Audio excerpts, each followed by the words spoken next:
everyone would prefer to start over because it's easy, because you're perfect. Starting new is so much easier than working through something that already needs to be worked through, but people just quit and start over. That's why it's attractive. It's not because it has a lot of value. It's because in the short term, people think that's the easiest fix when it's not. Because now you're just more likely, and now you've given yourself this rush of change and newness that's just going to now be continuously sparked by something else new.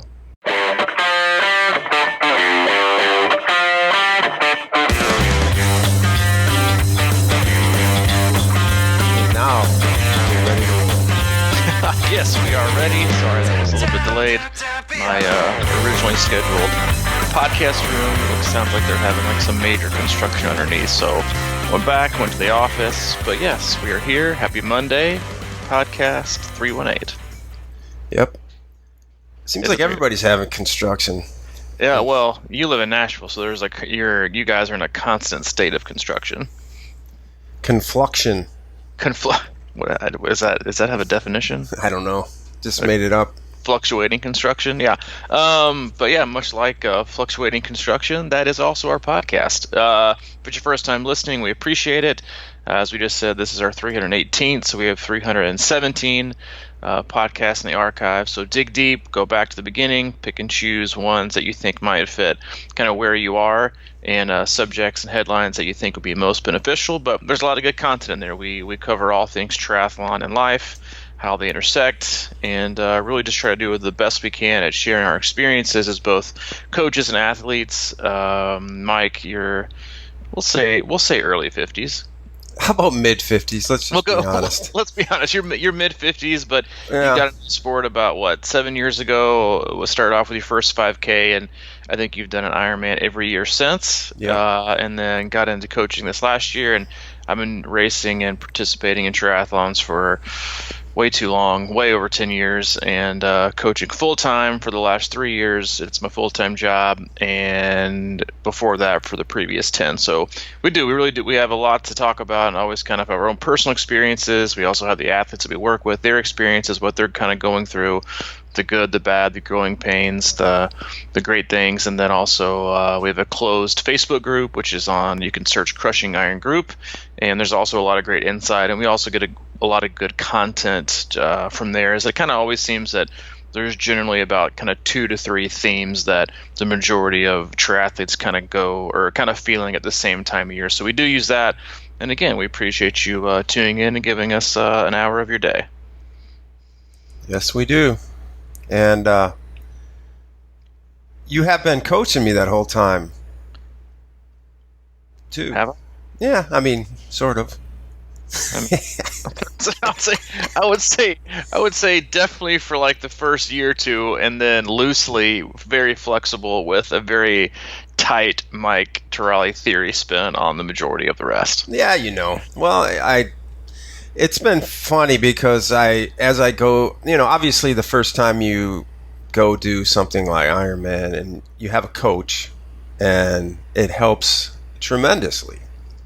And I think I'm a little bit, I'm older, so I was I did a few with you, and then I think everybody's just kind of curious, you kind of try to figure out your ways, and it's not working. So I'm coming back. That's why I was just telling you, I'm coming back, Coach. Oh, this is your public outcry for more guidance and more structure. A lot of times that's what seems. No, I basically was telling somebody the other day, I've done 7 Ironman in the last 7 years, and basically had the same time every year. And that's you want to get faster, but I'm also getting older, so I'm kind of looking at that as a win too. So I don't know how to I've really been curious about vitality lately. What's that?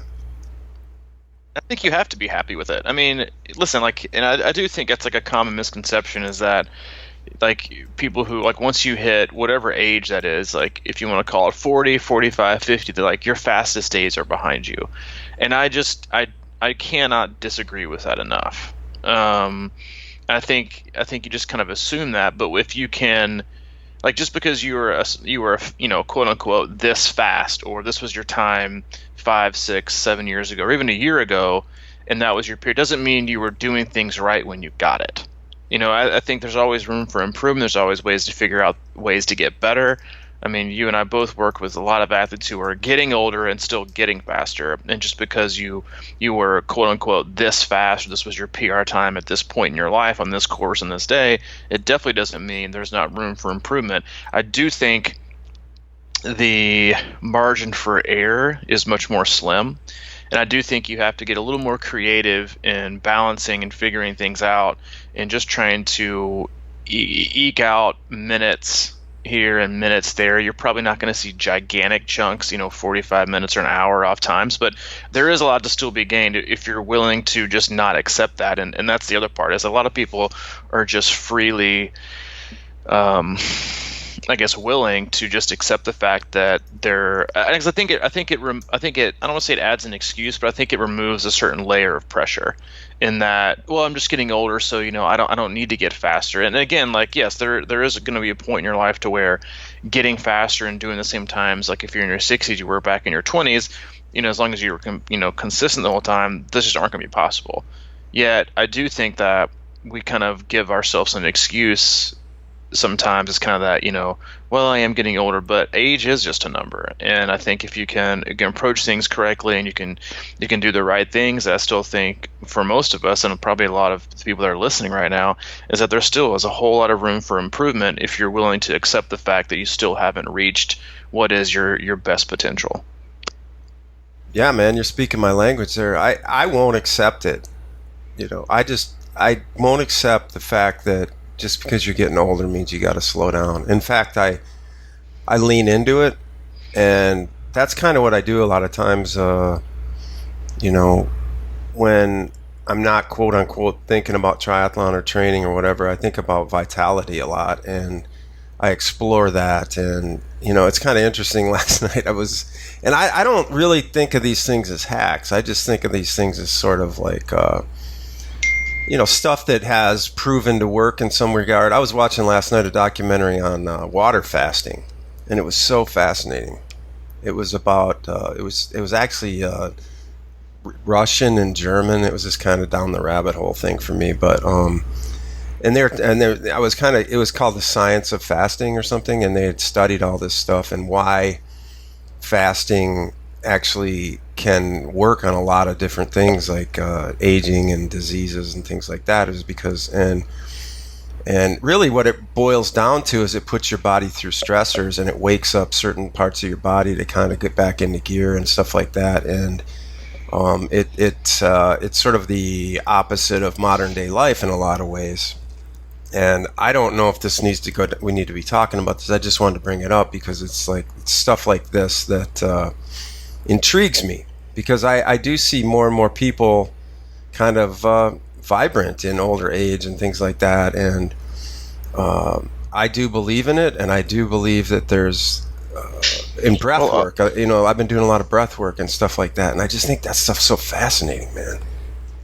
Well, you think it's fascinating, or you think there's actually substance to it? Because those are two totally different avenues. I think both. I think that I think it's like anything else. So I think that when we see these 10 hacks or whatever, where people are like, here's the bullet points, you kind of go, oh, okay, I do this, and this. But really, I think what it boils down to, and this is really, to me, lines up with triathlon, and like your coaching philosophy, for example, is that, we could come on here and that last podcast, How to Not Suck at Running, could be like, all right, run hills, but really you need to listen to exactly what you said for that whole 55 minutes or whatever, because you need to understand the essence of what you're thinking and what you're saying. It's deeper than just a few oh, that's what you need to do. You don't just go do that. You have to immerse yourself in certain things. And that's why I think that it's fascinating and it does work. But you have to really commit to certain, things that you're going to do to try and make that happen. Yeah, I think there's. I'm not sure how I feel about any of that, to be honest with you. I don't know.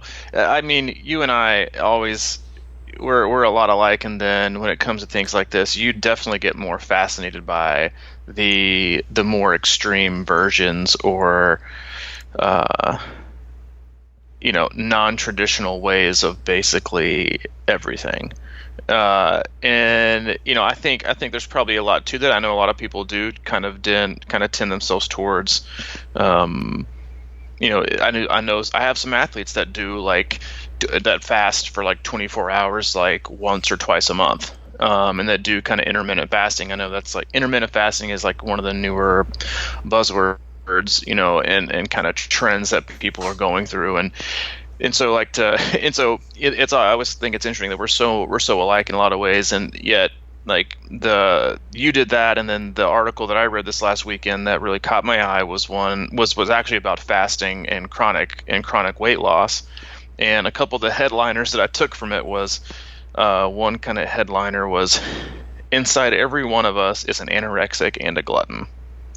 And then I also read, health is characterized by stability. That's stability in body weight, sleep patterns, emotional well-being, and cravings. And then the most important one that I thought was really applicable to everyone in every facet of life was, if you experience extremes in your emotional life, then avoid them in your nutritional life and everywhere else. Own, then address your extreme choices. And I think that, like we've talked about this before, like, and while I don't think fasting is necessarily an extreme if done correctly, but I think this is the time of year, like November through basically February, is when hacks and extremes and things that are not traditional are at like their all-time high in like sales, because everybody's ending a year that they didn't like, or about to start a year they want to change something. And it's not about going back to basics for most people. It's about finding something that excites them. And I don't think that's necessarily bad. I just think that most things that are super exciting and that kind of really perk you up to like this overstimulated, not I want to say over-energized, but in a way is really, a lot of times it's to kind of, again, counteract a very big low. And again, like a lot of people sign up for endurance sports and get in endurance sports and long distance racing and make really bad and poor decisions in signing up for races because they're at a low. And our natural tendency as athletes, and I think people, is to if we're having a low, then God forbid we try to get back to baseline. We must counteract that low with an extreme high, and I think that's oftentimes what causes that kind of roller coaster effect of emotions, and kind of gets a lot of athletes into trouble in terms of and this is the same thing for training, not just picking out races, not just going on diets and this is that anytime you kind of ask your body to do all of these extreme things, you're asking it to continuously be unstable, because you're not creating a pattern that's something that's more than likely something you can repeat day in and day out every single week of the year. And I think that's a training issue with a lot of athletes that are always looking for the next best thing, and they get distracted easily because, if you think about it, if you need a ton of excitement or need a ton of change and variability, that's not really an issue for other people that they need to come and fix. Like I've had athletes before that say, I need a different training session every day.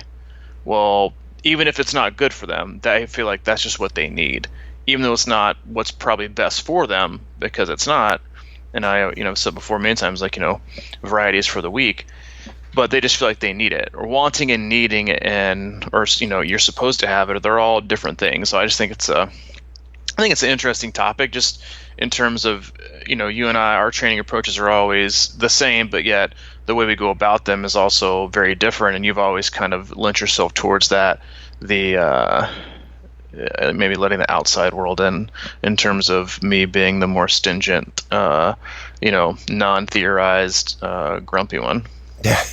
No, I think that's a valid point. I think that's the old shiny object, chasing shiny objects thing. And I guess what I'm saying is, and I'm no expert in any of this stuff, and I just fascinate by it. But it's kind of like, I think if you go extreme, like you're saying, down one way, and sometimes it takes an extreme to pull you back the other way. And I think once you get in the middle, then like what you're saying makes the most sense. But I think a lot of people like me that chase sort of this deep healing or whatever it may be, go want to go that way, but it's very difficult to go back that other way as much as possible. It's kind of like, I guess in a way, like when you went into treatment, which you're very open about, you went down a wrong way, one way big time, and then you had, you stayed in there a few months and really worked hard at coming back the other way. And then I think when you settle down in the middle, and then I totally agree with you. This extreme philosophy is not the way to live a life.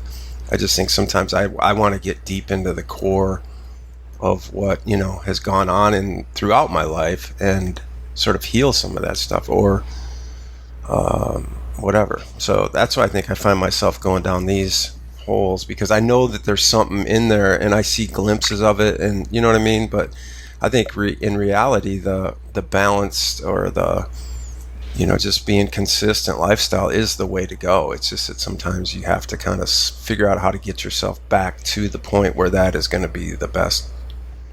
It's going to sit well with you. Well, I think it's very indicative of the feeling and the overall kind of theme of what this kind of last end of the quarter and beginning of 2020 is for a lot of athletes. And I think I'm thinking this a lot lately. It's like why I think that people fear boredom, and I'm not sure why. And I think athletes especially triathletes, are the kings and queens of fearing boredom. And what I mean by that is that, like you said, the shiny new object is that the inability for most athletes to just be consistent and do the work that's required, that is not shiny, that is not flashy, that is not epic, that's not trying to have a breakthrough at the track every single day, or doing an FTP test every other day, or swimming 8,000 yards in the pool just to show that you can do it. Like most athletes would rather do that than do what a lot of people consider boring work. Oh, this is just boring, or this is just boring. And I think when people and athletes say that, when they say that about a workout or about a training platform or about a philosophy, they're not speaking so much in terms of what they really believe about that. They're more speaking about how they see and feel about themselves and what they're actually lacking. Oh, for sure. So I think that, and again, like that's why this time of year, a lot of athletes will want to go through, changes, or I need this, which I think is fine. Like I'm 100% for figuring out, and trying to decipher the exact season of life that you're in, because we've talked this before on I think it was maybe 4 or 5 weeks ago on a podcast we got a lot of good feedback on, was when I say, we're always kind of late to our own party. In terms of, our life, we have these, like we started out with these goals in life, and you see this a lot with parents, like new parents who have kids, like they started out in the sport, maybe single or maybe just married with really no other responsibilities besides 9 to 5, dog, that's it. Very flexible, do whatever you want, whatever you want, train as much as you want. So you have these goals. And they may or may not have materialized, and then the next thing you know, you have a job change, you move, you and your spouse decide to have a baby, and then it's like you have this totally different life, yet your goals that you had before are concreted in the past where you were before. And then it probably takes you a year or two in being a parent to figure out, all right, I need to make some adjustments. So like that's where we kind of came up with the term, like you're kind of late to your own party. And in terms of like, season, the different seasons of life, it's kind of the equivalent of, it being summer and you're still walking outside in your trench coat and your hoodie. Like you're just not dressed and not prepared for the season of life that you're in. You're just stuck in the previous one, and you haven't made the adjustment that you need. And so I also think that's where a lot of people are right now. And I've had this conversation with a lot of athletes that I work with in terms of, especially when you go through something as demanding as any kind of long distance endeavor, or anything that's demanding of a new ratio of hours in your life, a new investment. And so like, we say this a lot, and we always kind of lend our conversations towards longer distance triathlon because it's what we know, it's what we do. It's probably where our heart is, honestly. But anytime you ask your body and you ask your life to, section off a whole different set of hours and demands and mental and emotional pressures and physical demands than you ever had before. Once you get down, because again, going back to what we kind of were touching on the beginning of the podcast in terms of extremes, that's an extreme. Like, and that's again like why you see athletes at the end of this year go into such a funk, or they do their very first Ironman and they've done something so extreme they've never done before. They've allocated so much time. They've put their whole life. They basically changed their identity from being this 9-to-5 cubicle worker who's having a midlife crisis into now I'm going to become an Ironman. And it's basically created this new identity within myself. And I now across the finish line 2 weeks later. Now I'm back to like not knowing who the hell I am again. Right? Yeah, man. So what I need now is a whole different extreme, because one Ironman couldn't do it. Now I need 2. And like going back to what you're saying about addiction and stuff, like that is being an addict. Like extremes is like 1's not good enough, you need 2. 2 isn't good enough, now you need 3. 3 isn't good enough, now you need 4. And you go on and on and on till you can no longer overcome whatever issue it is that you're feeling, or you're trying to numb, or you're trying to be in denial about, or trying not to feel. Then you're like, well, now I need multiple extremes, and you start to do all, and then you're just like, now I just need to do Ironman. Now I need to like lose 800 pounds, or now I need to like totally change the way my diet is. Like, you're always looking for an extreme, because what it usually does is it gives you an opportunity to focus on something else that's not you, that's exciting, that you can say is for your ultimate health. And don't get me wrong, like a lot of these are very healthy. Like changing your diet to something that's much healthier, which you are doing, is healthy. But generally speaking, like extremes aren't healthy. Like they're just not, because most extremes by definition like really aren't anything that are sustainable. Yeah. And it's like that. Like me going to treatment for 3 months was actually the harder way than going less time. And it was actually, more extreme for something like that would be trying to go somewhere for a week and expecting it to work, or like going to like a sweat lodge for 2 weeks and then coming out and saying, yeah, I'm good now. And so I think when people go through extremes like long distance racing or any kind of endeavor, a sprint, an Olympic, a marathon they've never done before, you invest all these things, you've gone to this extreme in your life. Now you're trying to find a way to balance it out. So you always look to like go one step further, because we don't want to get quote unquote bored, because boring is bad for some reason. Like there's something bad about it. There's something innately uncomfortable for a lot of people about being bored, because again, like what do you do now? You grab for your phone 98,000 times a day because A, you're probably addicted to it, but B, you aren't that comfortable or prepared to just sit with your own thoughts anymore. So you just pick up your phone and scroll through mindless media for no apparent reason to get nothing of no value from it. So like when you look at baselines or just changing things up, like there's a difference in I want to take a break or I need to scale things back, which to me is like actually going into something a little more, quote unquote boring or simplistic is probably a better way to put it, than I don't need to do this right now, but what I do need to do is go do a 20-mile swim race. It's like wait a minute, like you're just changing extremes. You're not taking a break. You're not doing this or that. So I think that I think it's a good topic. I think it's a fragile topic, and I think it's very personal for a lot of people that again, like you get into this sport with this goal and this objective, and that's going to change things. And I think we always talk about this time of year because it is hard.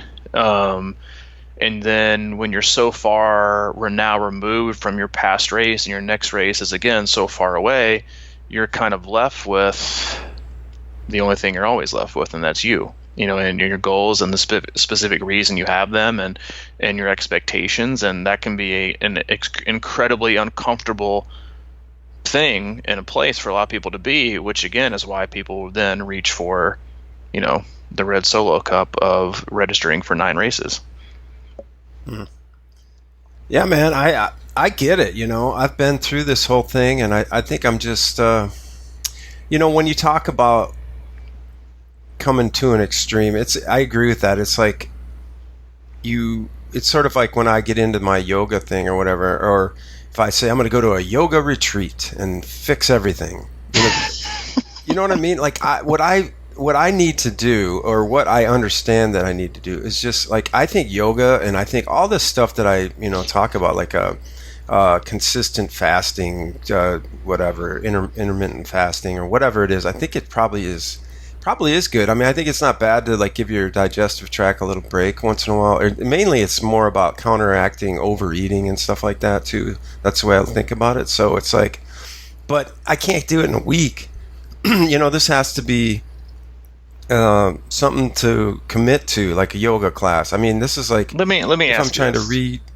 Go ahead. Let me ask you this: what's the most successful thing you've done in the last 3 years? Most successful thing? Yep. Oh, start this business and do what we're doing, for sure. This podcast, right? Yeah, the podcast. Nothing extreme about it. Nothing extreme. Simple. I was living in Kansas City. You were living in Nashville. We had a conversation. You were like, "Hey, dude, get on Amazon. Matter of fact, let me just send you a link of the exact microphone to get, because you're not going to know what to do. And then we're going to try and then let me teach you how to download Skype. And then we can practice, and then we can just start talking to each other on the phone, and then we can just let people listen to it." And I was like, this sounds really weird. And I remember exactly where I was. I was in what was going to be, or was Hayden's bedroom, in like this green chair. And I was like, I think I was actually sitting on the floor. And I was like, this is really weird, and I'm kind of uncomfortable right now. But it was, and I was like, I don't even know what's going to come to this, because I remember like the next two, like a couple weeks later, you were like, dude, we had 85 downloads today. And I was like, oh my God. Yep. Well, we're going to be on Letterman in like a month. And then, but it was just like, we had zero plans for it. Like, and we've said this before, and thank yous and expressing gratitude for, how far we've been able to come with this, but none of it was planned. None of it. Like, we'd always say, well, you need to get sponsors at the gate. You need to do this to drive revenue. You need to, what's your, 5-year plan with the podcast? And what do you need to do, market this way? And we're just like, I think we're just going to keep picking up the phone and talking to each other twice a week, and then just kind of see where things go. And then obviously, we've had to make decisions along the way, but it's turned out all right. And yet there is very little that we've changed since we did it. We committed to a very small, simple item. For twice a week, all we're going to do is make sure we make time, whether it's Monday and Thursday, or if we can't do it on Monday, no matter what, we're going to make time to do it twice a week. That's it. And that's all. That was the only real. That was honestly, I think, the only real commitment we ever made, which is, I think, why it stuck. Mm-hmm. We committed to 2, which I think at that time seemed very, very doable. And while it's become, I think, more and more exciting yet challenging to find that time sometimes, we still make it, because in its simplest form, it's like 2 hours a week. Like, I can find time for that. And we didn't start with like, all right, we're going to do 5 a week, and we're going to make them all an hour and a half long. And then after like 50, we're going to start, charging people for them. And then we're going to have sponsors. And then by our 80th, we just didn't do that. And so I would agree with you too. It's easily the most successful thing I've done in terms in that avenue of life, probably ever. But it was something simple. There was zero extremes, and I think, again, like, there's a lot that we're definitely not extreme worthy about, in terms of like we can probably be super consistent and even repetitive sometimes, but I think that's also where a lot of value is. And things that are valuable can be repeated, or they just be for one person or one event or one time only. They won't be for a long period of time. And, so I think like using that as an example of, where we've been able to go in terms of how many podcasts, getting closer and closer to a million overall downloads, was something that we never would have been able to comfortably plan, because that would have been too extreme. Yeah. We just committed to something simple that was very easy. And I think, again, like, that's why things are so unattainable for so people, is why, if you want to lose weight, everybody wants to say, I need to lose like 25, 30 pounds. Why not say, I need to lose a pound? And then lose a pound, then start over. I'd like to lose another pound. And then just stick to the same principles that you did to lose the first one. Instead of thinking, I've got to lose 5 this week. Then you do something insanely extreme. Like I remember we used to work for the vitamin shop like 10 years ago. January basically through March. Like you would sell diet pills and cleanses like they were, golden laced candy. Because you got people on like their January 1st New Year's resolutions binge, and then March hits and you got people that want to drop, who probably did January 1st resolutions to lose weight, tried to go on extreme, didn't happen, and then now it's time for spring break and bikinis and Speedos, and now they want to drop like 15 pounds in a week so they look good in the Panama City beach on the strip. And that again never works. And I think that, and I think people are like that too. Like you make commitments and you make these extreme events and you keep letting yourself down and you keep failing on your own because and I'm not saying like it's wrong to shoot high. It's, or aim for the stars so you at least hit the moon, whatever that phrase is. Like, that's a good one, dude. Yeah, like I get it. Like I get the premise behind it, and what they're trying to tell you is like not to aim too low, but at the same time, like setting yourself up for success is also is huge. It's gigantic because without repetitive, proven success that builds you the confidence and shows that you can do these things, you're going to continuously be looking for reasons to change and figure something else out that you're again not going to stick with because it's either too extreme or you can't do it, or at this point you're just not willing to do it. So just find something that you're willing to do. We were willing to do 2 podcasts a week and then just kind of see where it went. And now, we're not some like, we're not, the Facebook of podcasts, but we're having a good time. We met a lot of fun, awesome people, and we're loving it. And so again, like just I think setting yourself up for success, and like you'll see people on January 1st, like the first day in the gym they want to lose 20 pounds. The first day in the gym, they're probably going to go in fasted. They're going to have their big jug of, of water, as if like gyms don't offer you water at the water fountain. And they're going to have like a sweatshirt on and sweatpants. They're going to walk on the treadmill for 20 minutes. They're going to do like 2 hours of circuit training that they got from the Men's Health magazine. And they're going to put on 2 more hoodies and a trash bag, and they're going to sit in the sauna, and they're going to drop like 4 pounds of pure water weight or stuffing from Thanksgiving and Christmas. And they're going to think, see, I got it. I'm on the right track. And then they're going to do it for 2 more days, and they're going to beat their bodies into oblivion to where your body's going to say, I can't handle this. I can't do it. I'm done. You basically overtrained it and over-extremed it, and it's going to rebel against you. Because again, anytime you do anything extreme, whether it's in life, your body is going to eventually going to come knocking. And it's going to say, through sickness or through injury or through some level of depression or just being down, your body's going to come knocking and say, you've made some really bad decisions, you've asked too much of me, I'm not willing to go any further, and you haven't listened to me, so I'm going to have to intervene and do this the hard way and show you that this is not stable, this is not sustainable, and I need to get us back to kind of square one. And that's like the conversation that so many athletes have year in and year out when they're when they're not hurt, or you hear this complaint, I'm just not durable enough to run a lot. That's probably not true. You just haven't gone about it the right way to be patient enough to become durable. You probably just ran as hard as you can twice a week and got yourself injured, and now you've labeled yourself not durable, or I'm just too old.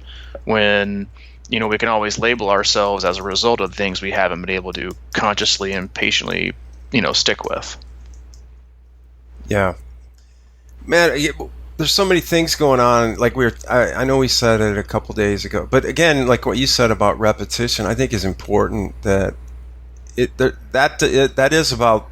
We talk about these things, and sometimes there is repetition, but it is again the essence of what we think and how we feel. So that's how I think you learn is hearing things again, and maybe in a little bit different ways or whatever it is. But there's so many things out there now that, like I was saying, you see people doing all this stuff, and they'll post some article about it. It's like, wow, that guy did this, man. I can do that. And then you go down there, like you're saying, to the gym and do all that stuff, and next thing you know, you're looking in the mirror and you're exhausted and beat down, and then that's just another episode of failure. And it's just sort of like, oh man, I can't do anything right. And then, but like instead of like going out and running 10 minutes or 15 minutes and sticking with that, and then 20 and then whatever, and building that up, or like a lot of us will do stuff like, and I've done this where I'll be like, I got to get it back into meditating. Tomorrow I'm doing an hour. It's like, no way. It drives you crazy, and not only that, I feel like when you go to an extreme like that, for me, I think meditation is a very powerful thing, and people don't even really realize what's going on inside you. But if you do an hour, man, it's like your body's like, all right, if we're going down this road, you better be ready. And then all of a sudden it's like, man, I don't know if I can handle this again. But you should probably just start with 5 minutes, Let me do 5 minutes tomorrow. And then I'll do that for a week. And then, small victories. I can do this. And then you can do 10 or whatever the case may be. But man, it's like, it's a crazy world out there with, every time you look around, you see somebody who's just like, scaled some mountain barefoot or something. And it's like, wow, why can't I do that? But, well, you don't know what they did to do that, or if it's even totally right. You got to go through. That could have taken this person years. And it's like, somebody posted in our group about the guy who trained for the Ultraman, just doing rowing. Did you see that post? Yeah, I didn't even read it because I hate posts like that. I'm sorry. Well, what Ultraman is basically like, what, 2 Ironmans? Yeah, I mean, it's I get it, but it's like, people see the headline. Oh, you know what? I'm gonna start rowing as my cross training, and I don't even need a swim bike. And then you go in, and apparently the dude's like some Olympic. Well, that's what I was going to get at. Is the guy had like a huge rowing background, biggest engine ever. Like, give me a break, people. Yeah, but that's a great example, I think, of how we can get dragged down these holes. And but it's so weird because, like, if you have that, and I had typed initially before we even got on the phone, email phones and stuff like that, and I was just thinking about it and what the phones and how we're always like looking for that hit or whatever. And I think that trains our brain to be always looking for a new quick kind of fix or something like that. We just get in that pattern. So it's just something you gotta. I think it's very tricky. I don't think it means people are weak. I just think we're all kind of getting into that thing, man. It's like this rabbit hole the world's going down with that dopamine rush and whatever else. And it's that's why I think I'm so fascinated by stepping back from that to an extreme. See, that's the thing, is like, you don't need to be extreme. Like, it could be as simple as like taking email off your phone or Facebook off your phone. Like, you don't have to just go back to like a pager and a 9-pound cell phone. Like, I know, that's where I want to go. That'd be the extreme, because you end up like crashing and then going and buying like 9 iPads and a super screen, iPhone 19 that hadn't come out yet. Like, you'll go back the other way. But again, like, that's why distractions are so exciting, because it allows you to not look in the mirror of your failure of your own proof of concept. You started out on this thing and this journey, and because again, like, there's something like to be said, like, you see all these people, not all these people because there's not that many, but going back to saying like, yeah, this guy like scaled this mountain, and then like 2 weeks later there's gonna be an article from like Runner's World that's gonna be like 10 weeks to climbing Everest, and everybody's gonna be like, oh dude, I can totally do that, except for the guy who actually did it probably trains like 19 hours a week and has for like the last 20 years. Yeah. But the reason people get so enamored with distractions is because you're so uncomfortable with where you are and what you previously set out to do. Because for most people, the distraction or the next extreme that you look towards is just representative of a past failure or a past commitment that you failed to make. And I think one of the things that people kind of misunderstand about failed commitments is that the answer, the solution to a failed commitment isn't a different commitment in a different extreme. It's usually going back to that previous commitment and figuring out why you failed, and then changing the parameters about how you labeled it as a success or a failure. And that if you if you're set out to lose 30 pounds and you only lost 20, and now you're thinking, okay, now I'm on this diet, I've lost 20 pounds, but I can't seem to lose the 10 more. I've got to do something drastically different. Well, maybe you only needed to lose 20. Maybe you just pulled 30 out of the air. Same thing that goes for running and cycling and swimming. Like, people start to create their own training plans. They have these like grandiose goals that are oftentimes 99% of the time just pulled out of thin air, with no number, no really hardcore reasoning to back it up. And they saw Joe Schmo down the road do a 12-hour Ironman, and they're like, all right, I got to get on Tri-Bike, and I got to go sub 12 at Wisconsin this next year. Like, where did you even get that from? But again, like, it all stems from what we see as like a failed commitment that we made, or a failed goal, or a we fell short of meeting an expectation. So you just create or gravitate towards, because listen, everyone likes to start over. Everyone would prefer to start over because it's easy, because you're perfect. Every time you start over, every time you restart a training plan, because this is like the time of year. I know, like, Training Peaks, like, this is the time of year where they sell like the most training plans, because I bet the average person buys like 19 different plans in the next 3 months, because they'll start one, and then after about 4 or 5 days they'll start another one over because they already failed the first one, and they start over and over. And again, like, that's why, again, a lot of relationships don't work and people get divorced, is because starting new is so much easier than working through something that already needs to be worked through. But people just quit and start over. That's why it's attractive. It's not because it has a lot of value. It's because in the short term, people think that's the easiest fix, when it's not. Because now you're just more likely, and now you've given yourself this rush of change and newness that's just going to now be continuously sparked by something else new, something else new, something else new, something else new. But where you really find value is working through the things that are very difficult and continuing the course that you set out on 2, 3, 4, 5, 6 years ago. It's not, you don't have to reinvent the wheel, but that's why people continuously try to reinvent the wheel. It's like something's just going to stand the test of time, even though you want to, change a million things about it. Some things just are the way they are, and we are the way we are in a lot of ways. There's always characteristics and I think traits that we want to, maybe mold or magnify or mitigate in terms of the ones that aren't good. But trying to change, in a lot of ways, like, even, when I did, was like, it wasn't like I had to change a million different things. It was just, one or two things that made all the other ones basically vanish. Mm-hmm. And yeah, that's an interesting point right there. And I just think that but we always, again, you just want to start over. I want to start over. I want to start over. I want to start over. But that's not always the thing. It's like sticking with it. And because, again, like, if you want to hear it like the hard way, like, every time you start over, you're more than likely just making an excuse for where you failed to follow through the first time. And I'm not saying that's true in every aspect of life, but, like, listen, I've done it. Everyone's done it. You quit and you start over because at some point or somewhere in there you see failure, so you see an area that I can't overcome. So the easiest path of resistance for me is to erase it all and start over and just kind of go. And I think that's where we lose value. I mean, like, Allie's in this office right now. She'll tell you, like, being married is just straight up fucking hard. But we're both committed to it, and I think this is why a lot of people probably get, they separate or divorce. Because, like, in the interim, it probably sounds like, and sometimes it is the best deal. I'm like, both my parents are divorced. I think sometimes it's for the best, but I think a lot of times in life, like, we choose the easier route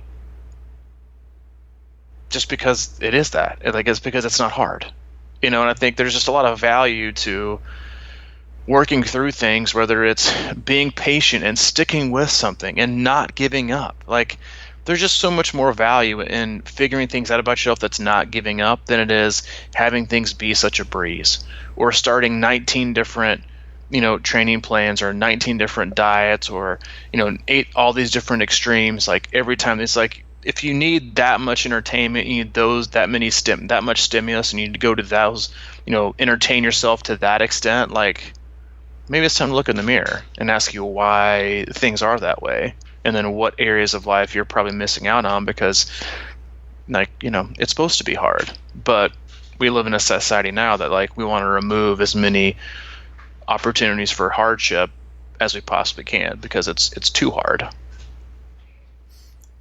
Yeah, I mean, you said something in there when you said it's a long, hard road, but just changing a couple things made it a lot easier, something along that effect. And I think a lot of times that's a really telling point for a lot of people. It's just like, you start a new training plan, and maybe it's just something as simple as you don't have the patience to run. You want to run faster, and you don't have the patience to build up to that. So all you got to do is really just rein it back in and just stay within yourself or whatever. Like, a lot of times I think that's the extreme is that we get too caught up in the end result and we won't allow ourselves to go through the process. And it's not a quick fix, and there's a lot of people telling us it is. And I think that, while that stuff happens, there's a good side to that. So it's like, oh, if they can do it, I can do it. That's like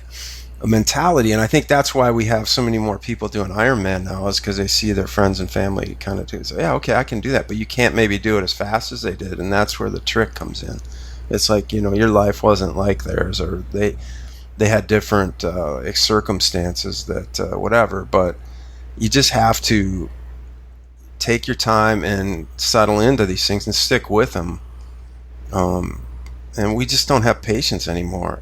I'm the first to admit that I don't a lot of times, but I'm getting better at it. I think, it's like, it's reassuring when you're around somebody, like I'm fortunate enough to be around you a lot and talking to you almost every day. And that helps. And I think that helped a lot with our podcast. We just had sort of this chemistry, and we just enjoyed talking to each other and doing this process. And maybe a lot of times that's what helps, finding someone else that's in, your same boat to keep you online,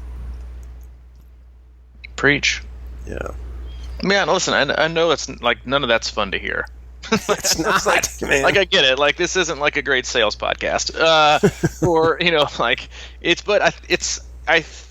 it is. It's the truth, and it's where a lot of people really are. And I'm sure some of that was probably uncomfortable for people to hear, and some people will probably vastly disagree with it, and that's also okay.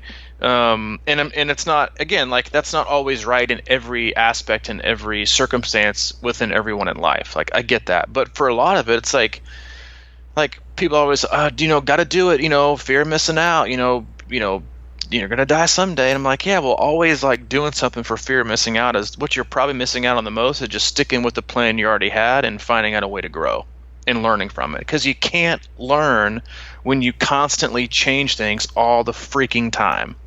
You just can't. That's not how learning works. And your body is a machine that learns. And it has to learn by repetition. Like, again, like, that's like, you have to now you can vary something up very slightly and still give someone a really good opportunity to grow, but you can't just change things all the time just for the sake of changing them, which most people love to do, like, which makes zero sense. Like, don't just change it just for the sake of changing it. Have, like, a reason. But most of us don't want to, like, see things through to the end to figure out exactly what it is, because all you're just doing is just changing for the sake of change. You haven't learned absolutely anything. You just wasted however long it was before you went to the next thing and the next thing. And now you probably just don't even know what works. Like, I'm sure there are a lot of athletes listening, or we probably all know a lot of athletes that are going to look back over the course of the year and try to figure out how and when and why they failed to meet, specific goals or expectations that they had for races. And they're probably going to look back and think, what the sad thing is I have absolutely no body of work to compare that to. Nothing.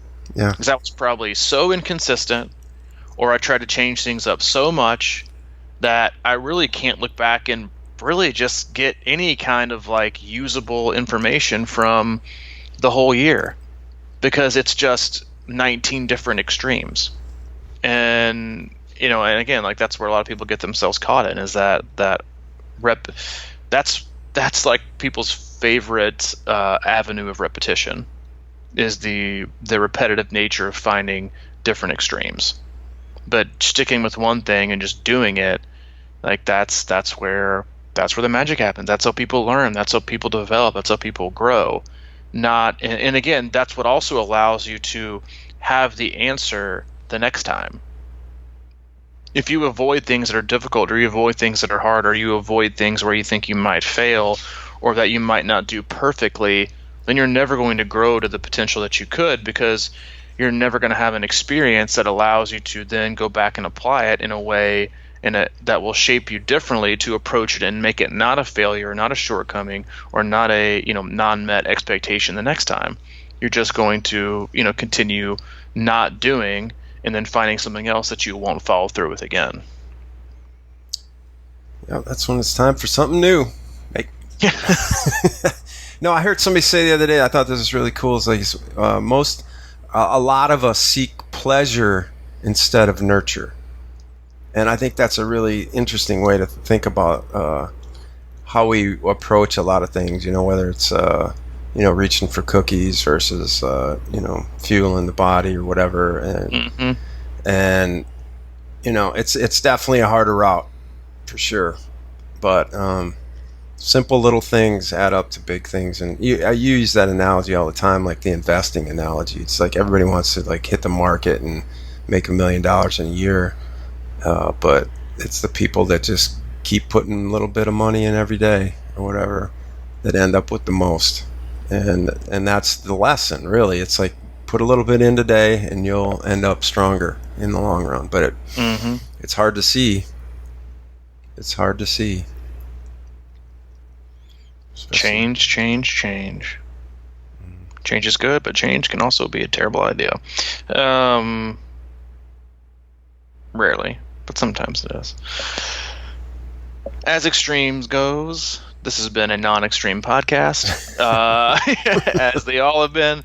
But yeah, so no, in all honesty, we appreciate you listening and giving us, what's almost about an hour of your day. A lot of these podcasts are triathlon related, and it was triathlon and life related. They're, again, if you do and participate in triathlons, or you consider yourself a triathlete, or however you want to identify yourself, these are all things that you're going to think of or think through, or go into this kind of phase at some point in your journey. So hopefully you can now, even if you're not in this phase now, you'll be able to go back and look at it and hopefully get something positive and productive out of this conversation, as they all are. They're just conversations that Mike and I have, and on what's on top of our mind, and hope you got something from it. And if you didn't, well, go to the extreme and go listen to Triathlon Taryn or something, and he'll probably float your boat.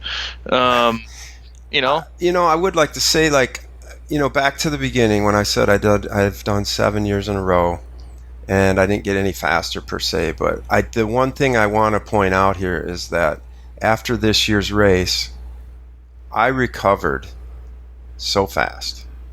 Like within a 2-day period, I felt like. I remember I was already thinking about backing it up with another extreme, doing another Ironman in a month and a half. But I think that's the sort of stuff that goes unnoticed a lot of times, that we, it's all about the time. It's all about what is our, how fast were we out there, our bullet train, we didn't take a chance to look around and actually see how much we enjoyed the process or whatever. And for me to go through this 6 or 7 years later and actually feel way better when I was done as I'm getting older, I think that's a win, but it's hard to accept that. And I just want to point that out because I really need to do that. I mean, the fact that I can go do an Ironman and actually be walking just fine 2 or 3 days later right now, who can do that? I mean, how many people my age, 55, 56, I'll say 56, I just turned 56. How many people can do that at that age? And why I can't accept that as a win sometimes is baffling. I think one of the best things, I can't remember who said this, but it was talking about, it was in an article that was talking about the importance of aerobic efficiency, and one of the lines in there was you don't deserve to run fast until you can figure out how to run slow. but it really was saying is like you don't deserve to run hard until you can figure out how to run easy. But it was talking about that true fitness for a lot of people is defined by just how aerobically efficient you are. And if you ever want to like take a step back into reality and figure out how grateful you are and how well you're actually doing in life and in health, because that's really all we have is like family, health, and friends and a few other things. Like that's what's going to sustain you for basically your whole life.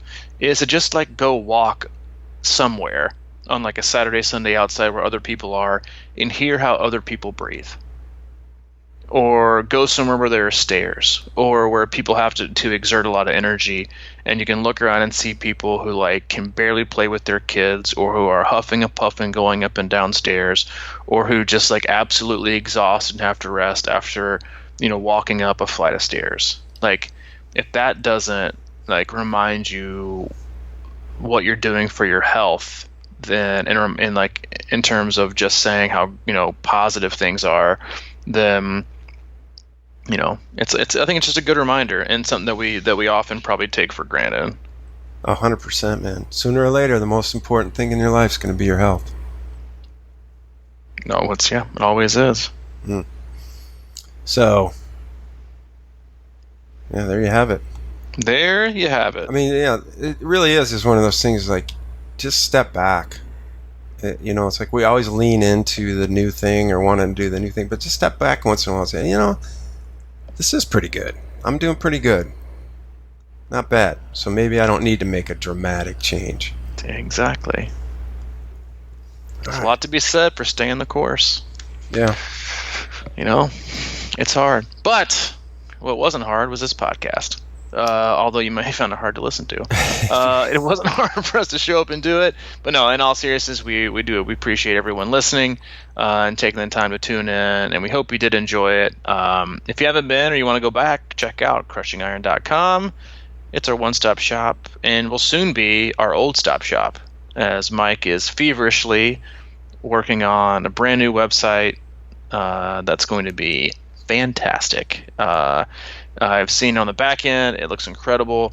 Some few offerings in terms of training package and an online hub that you have done a marvelous job with. It's got just loads and loads and loads and loads of content to be consumed, videos, extra articles, all things fun. But you did an awesome job. Yeah, it is soon to be our old stop shop, but is still present and up and ready to be perused. crushingiron.com. It's got everything you need to know about coaching, training packages, how to not go to games, swim analysis, blog, or camps, you name it, it's there. If you want to reach out to Mike, you can hit him, crushingiron@gmail.com. And if you want to reach out to me directly, you can contact me, C26Coach@gmail.com. All right, buddy. All right, dude. See you. Talk to you Thursday. Oh, yeah. Thursday it is. Down, down, down, be alright.